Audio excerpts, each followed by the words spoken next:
What is up, guys? You got NotTheWorst here, bringing another Black Desert online video, and today we're taking a look at some of the pretty significant PvE changes that are happening on the global lab servers. If you hadn't seen them, they started last week, where they've recognized that Musa, specifically Succession Musa, is a bit out of line with what other classes are doing performance-wise at some of the newer late-game grind zones, things like Tungrad Ruins, to some extent Dekia Thornwood, and also some of the spots NAEU doesn't have, like grinding for the new Ator shoes. Musa, and not just her, but they only recognize Musa at the moment, are a bit out of line because of things like having very high damage, specifically behind frontal guards. If you've tried like Tungrad Ruins, for instance, that place is actually a lot of work for most classes to grind there, and it's very, very simple to do on Musa due to her amazing protection and great damage behind it. We also see this with Awakening Witch. However, they haven't currently said anything about Awakening Witch. It's arguably even more dangerous in that regard due to it having much better accuracy than Musa does, and that place is also accuracy heavy, so she can stack even more AP than Musa is capable of, because Musa, to be extremely efficient there, actually does need some accuracy stones slotted in as well, but nothing spoken about Awakening Witch. So what they've said they want to do is to go ahead and buff the other classes to bring them up to Musa level, and rather than nerfing anything from there, which I am all for. The only danger I would see is if they are actually completely oblivious to how amazing Awakened Witch is, and then they buff that also, which will just be kind of wild, and I suspect you'll see a lot of flavor of the month rerolls from Musa to Witch if they haven't already in that setup. Anyways, that aside, there are going to be two different sets of adjustments. So last week we saw a round of some classes getting PvE damage buffs. We see more of that again this week, which we're going to talk through a little bit here. And then there's going to be a last wave of classes that haven't yet gotten the PvE damage buffs coming next week on the global labs. And then after that point, they're going to focus on what the second piece to that is, and that's going to be balance adjustments, as they say here. Going to be made in consideration more of stability and ease of operation, including invincibility and defense judgment against monsters. So again, they are aware it's not just a matter of raw damage that is causing the imbalance, but rather how those protections are interacting.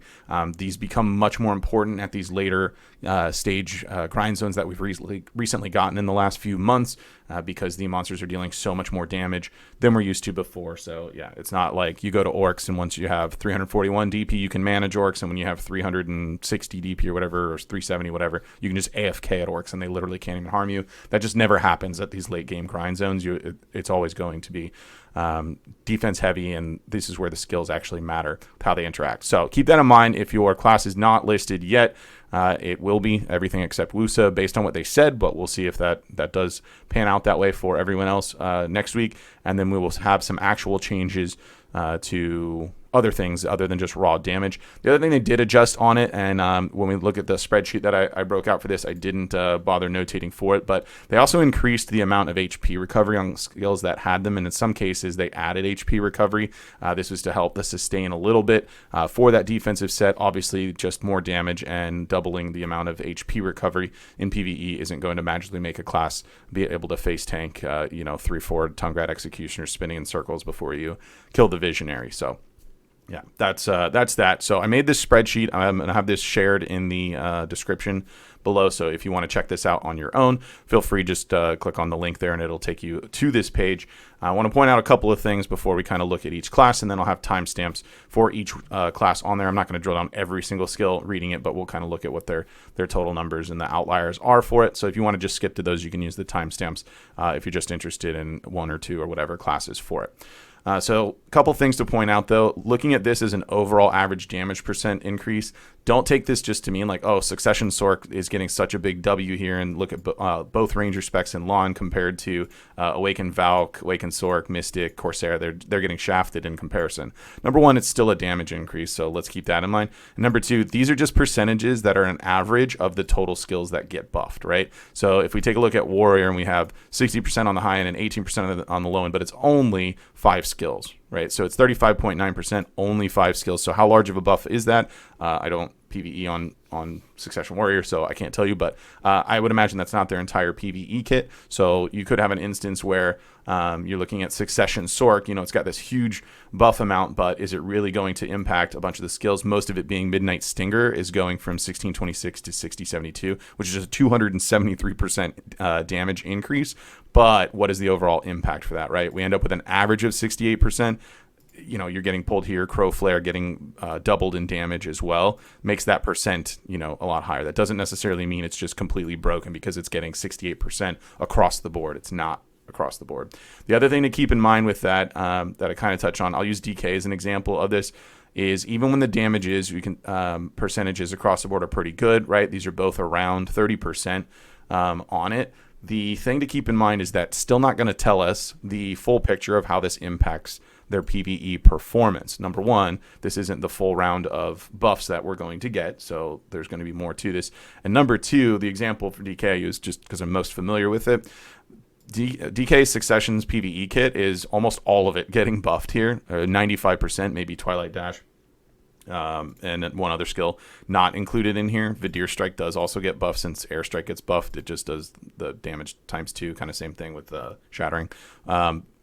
So anyways, they're about 95% of their kit is getting buffed, whereas in Awakening, about 60-ish% of their kit is getting buffed and the other is not, which is then obviously going to create a disparity even if it's only like 10%, 20%, whatever, but you're getting buffs on every skill versus not every skill, and then the overall percentage is roughly the same. You can kind of see that there's going to be a disparity between the performance there, whereas in current state, there's not a huge disparity between these two specs in general. So that'll also correlate class to class, so just keep that in mind while we're going through this. This isn't going to be able to paint you a full picture, just give you an idea what they've done so far and what we're going to be moving towards. So with that covered, let's go ahead and start taking a look at the different classes and go from there. So first up, we have Warrior, and they've only touched on Succession. I suspect this is because they did just recently buff Awakening Warrior just before they made this announcement about the PvE changes. We may see this also get some more Awakening tweaks next week when they have the last round, but for now we just have the Succession spec that is out. It's a total of 35.9, 36% for it. Biggest win here being Scars, that's getting a 60% damage increase, lowest end being Ground Slash, just 5 skills on it, so I'm not entirely sure how super impactful that's going to be, but it is what it is. Moving into Ranger, we see both getting around 40 to 41% for a total average of damage increase on it. Succession, big wins here, getting Tearing Arrow with a 75% increase, lower end Razor Wind with about 20%, and then in Awakening, we get a 75% on Nature's Tremble, which was already pretty heavy in damage, and now it's massive. This isn't like one of the lower ones where it goes from like 34 to 41. We're talking base damage of 11.6 to 23, which is a lot. Windblade being the lower end, 17% on that.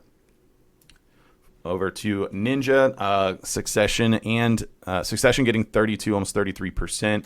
Awakening getting about 21% for their average damage increase. Something to note on Succession Ninja, I know I have Foxclaw here, and it looks like there's no percent damage increase, but what they actually did, and I noted this here, is they changed how the hits are assigned, right? So the damage assignment overall comes out the same, but it's got 3 hits to it. So instead of the first hit being 4, the second one being 2, the third one being 4, it's now the first hit has 2, and then the second and third both have 4 each. The overall damage for all hits ends up staying the same. They've got some huge wins in Ankle Cutter and Fatal Blow, both getting almost 80%, which is a lot. And then Awakening getting not quite the same treatment. Again, the number of skills is going to be relevant here, and what skills actually get used in PvE. We could also see some opportunity if there's skills that aren't currently used that are getting buffed that might get put into rotation. Hard to say until we see what they do with protections and that sort of thing. Biggest one being a 34% for Awakening on Shadow Slash. For Dark Knight, we did talk about it a little bit in the preview, but both getting around a 30% increase. Biggest wins here for Succession and Awakening both are going to be Spirit Legacy, getting 65% in Succession and 43% in the Awakening spec. Notably, Lunacy of Vidir in Succession also getting a 47% increase. This is notable because in current state, damage-wise, if we don't talk about charged Kama Slash, because that rarely gets used in PvE, just some certain circumstances. Discounting that, then the strongest PvE skill in current state is Wheel of Fortune, assuming it crits, assuming you use Deathblow like you should, so it always crits. It does the most damage in current state at 16,888 for its base number. That's not listed here because it's not getting any buffs, and in future state, that's actually going to be quite a bit less damage than what Lunacy is going to do. So it moves from being a bit less damage than current wheel state to being the strongest non-charged Kama Slash skill out of the PvE kit, and by a good margin at that. Those numbers are pretty high. It's also one of the skills that gets the HP regen increased, so I think it's 50 before and it's going up to 100, so it's getting doubled. Nothing to write home about, but it's definitely something. Awakening, as I mentioned in the preview, is getting shafted a little bit in regards to the comparison to Succession. Not because of the damage buff numbers, they're actually very nice as a whole. It's more so an issue with the kit itself. Awakening having long cooldowns within that skill set. If you want to do a high-end, like high-performance grind with Awakening, I know a lot of people like to stay in Awakening. That's just not the case. Managing your pre-Awakening skills and the cooldown management with that is actually the key to doing insanely well on Awakening DK. And it getting nothing in that regard kind of causes a bit of an issue there. So hopefully we'll see some other things. We want to see those pre-awaken skills get buffed, obviously not to the prime levels of damage, but something in it so that the full kit is there. It's just going to make that feeling of like you're doing a lot of damage in Awakening and then like Wet Noodle in pre-awakening. It's going to accentuate that quite a bit. The other thing that's noted here is Grip of Grudge technically has a flat damage nerf. However, it's going from a 50% crit rate in PvE to a 100% crit rate. So although you could argue that you have 100% crit rate with a 50% modifier anyhow when your add-ons are up, the difference is you may use Grip of Grudge in a different way moving forward, and also it could change how you put your skill rotation together, where grip gets used, and then what add-ons are on it. Maybe you're running Grip of Grudge with a 20% crit rate on it. You can change that out for a different add-on, so it will have an impact, and it's going to be a buff to some degree, but as far as the flat raw damage numbers for it, if we assume that you're critting either way with it, it's technically an 8% nerf, which drags this down to about 29% instead of the 30.5% or 31% it would have been otherwise. So going into Sage, a little bit more conservative in the Succession, we get about 25% buff here. Awakening getting about a 30% increase. Big wins in Succession are Gravity Rift getting 58% damage increase on it. And then the Awakening kit is kind of evenly spread out for the most part. A lot of 30% skills. We see an Upsurge, Radiant Annihilation, I abbreviated that, and Chain Lightning, all around the 30% mark. This one's not too far spread out, but then Shock Relay just being 71%. It's a huge percentage increase also off of what it is, but it's not like it's a massively high damaging skill in the first place. So 71% is not like groundbreaking in that regard. Lahn, we see Succession getting about 40% buff, only on a few skills, but it's worth noting Succession Lahn only uses a few skills in PvE, so that's likely going to be extremely impactful. Biggest wins, it's actually got several here. Salpari Purge gets a 50% damage increase on it. Bleeding Hearts gets 45%, and Cymbidium gets about 48% as well. That one's hitting quite a bit. Considering how hard that skill hit with its total number of hits in all hits set on it, it's getting a pretty big damage jump there. This is probably going to be one of the higher buffs, at least from what I'm seeing across classes, again, because of just how the kit works. It's very low number of skills used, and a lot of these key skills are getting really significant buffs, so that'll be pretty interesting to see how it plays out as we get the rest of the buffs. Awakening getting a 26% across the board, a little heavier for Bleeding Hearts at about 40%. We see 35-ish on both Binding Chains and Führer, and then just a couple of tweaks on the other one. Again, this spec's not super cooldown heavy in that it has to use a ton of skills. There are a few others that it does use in PvE, but again, we'll see how things shake out as we get more updates. Mystic, we see a 22% increase in its Succession, its biggest win here being Rage Hammer. And then similarly, Awakening also having very high numbers on their Wave Orb. However, the total across the board, as you can see, is 18%.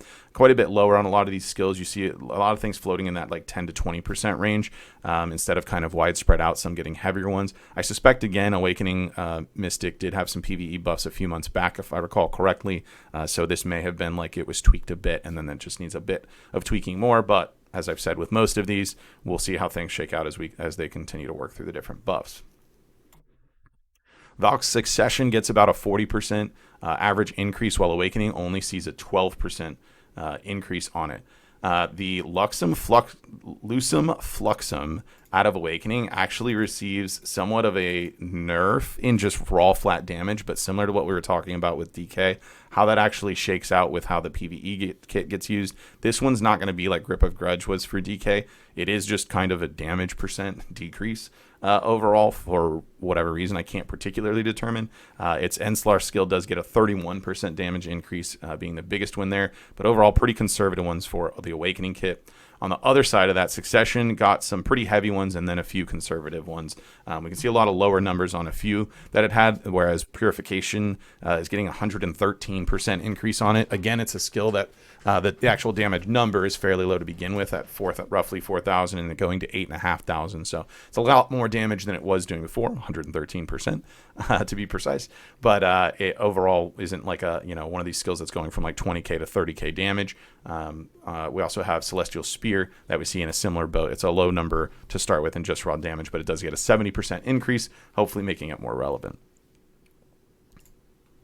For our Sorc Succession, we get this one's topping the list for the highest average damage percentage increase at 68% across the board. Again, this grain of salt with this mostly being because Midnight Stinger previously has a base damage of 1626 and it's going up to 6072. 6072 is obviously still on the pretty low end as far as damage base damage numbers come out to, but it is a 273% increase. We see Crow Flare treated similarly, it getting double the damage, 3510 going to 720. That's what's giving us this total average percentage that's so much higher than most of the other classes by almost 30% from the next closest one. Slightly misleading there. Awakening not getting too much. It's 16% across the board. Biggest one being Turnback Slash at 24%. But as we see, we only have 3 skills that are actually getting buffed here. So either they determined it didn't need it, or this one may be something to where they're going to adjust protections a little heavier on this to kind of facilitate. But again, we'll see. Maewa Awakening gets a 31%, whereas Succession gets about 22% on this. Big wins for the Awakening here, Moonrise and Peril Drill. Apparently I typoed, it should be Petal Drill. Both getting around 40% there, whereas Petal Swirl's topping out that list at 56%. Similarly to Succession, we see Carver getting a 50%, and the other ones being much lower, all under 20% for the buff. So that Carver buff kind of carrying the overall average percentage. For Kuno Awakening, we get almost 40% increase here, 38% when we round off. Huge win on Halo, getting 70% increase. Again, it started as a pretty low damage modifier in general. Then we see what's interesting here. These are ones that had very high base damage that are getting significant buffs to it. They're going to be really high base damage. So Pinwheel and Spin Spree each, being over 20,000 in their current state of base damage, are both going to 30,940. 30,940, so almost 31,000 base damage. These are going to be extremely high damaging skills. I suppose in current state, by comparison to her other skills, that's probably already the case. So that's going to scale even more when we see these updates. Succession has some all-around okay numbers, and then one very high, one very low. We see Foxclaw getting almost a 78% increase on the damage. Again, the base damage wasn't insanely high, but it becomes a pretty moderately high after the 78% increase. Fatal Blow only getting 8% on it, so just a slight tweak there. And then we see the others all float around the either the 20 into the like mid 30s on her other buffs here. Again, we do have some that are already fairly high, and then getting 30% like Tendon Cutter going up to 28.6. That's going to be a pretty significant increase on that particular skill, and insanely noticeable when you use it previous state to future state. Tamer, thankfully, is on this list, although most should be by the time they finish all of the buffs. We see Succession getting about a 37% average increase, and we see Awakening getting about 35% average increase. Wins for Succession here, we have about 80% damage increase on Surging Tide. Very significant change for that one. There's also a 50% put onto Void Lightning, considering the base damage on it's already very high. A 50% increase is massive for that skill. In the Awakening set, we see the biggest wins for this one being Ascension, going up with a 61% increase, and then All Around Spin, a 46% increase, which again is a very high base damage to start with. So almost 50% increase on that is extremely significant. Corsair, Succession only getting 19% average across the board. Awakening getting about 28%. Kind of surprised by Awakening considering Awakening Corsair just got kind of like a soft rework on a few skills and things just a few months back. And I believe the damage was increased then. So pretty interesting to see that the numbers that she gets on there, they're all fairly even, you know, in that like mid 20 to mid 30 range, giving us that average of around 30 or so. But then when I look at what her base numbers are to start with compared to what they're going to, I guess it makes a little bit more sense why, even though she just recently got some love, she needs some more. I don't know if the entirety of her kit that's going to require, but we'll have to see how that shakes out. Succession coming out with a 42% increase on Wipeout. The others being not too much to write home about other than maybe Storming Gale getting a 28%. So her animations are a lot longer. These all have like very high numbers of hits and a lot of multipliers that get put on it, as you can see from the formulas that get put into these. So we'll kind of see what a 9% does on things like Jetstream, these Mareka skills that take longer time. Although the percentage is low, these are very high damages already, base damage numbers already. So increasing them a little bit is still a pretty big jump in there when you consider the current amount. For Hash Succession, we get about 27% increase. Awakening getting both a 30% increase and several more skills than Succession is getting. Big wins out of the Succession kit. We've got Descent getting a 40% win. In the Awakening set, we've got Sin Splitter getting 50% and Condemnation getting a 48% as well. The other being fairly around what the total average numbers are. Notably, Ensnaring Sands, again, has a very high base damage already in current state. So although it's only getting 23% buff, that does bring it up to 33,000 base damage, which is going to be very, very good.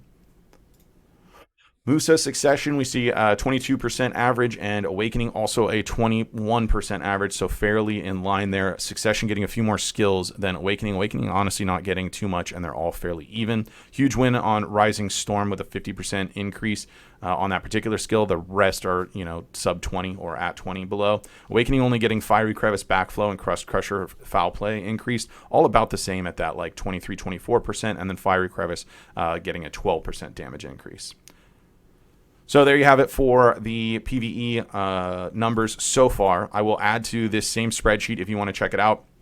Again, I've shared the link in the description, so you can click on it. I'll add to it as they release the next round of updates for the remaining classes next week, and then probably start adding other note pages to it when they start modifying the actual skills other than just the HP regen, so that we see what types of protections and that sort of thing are getting added.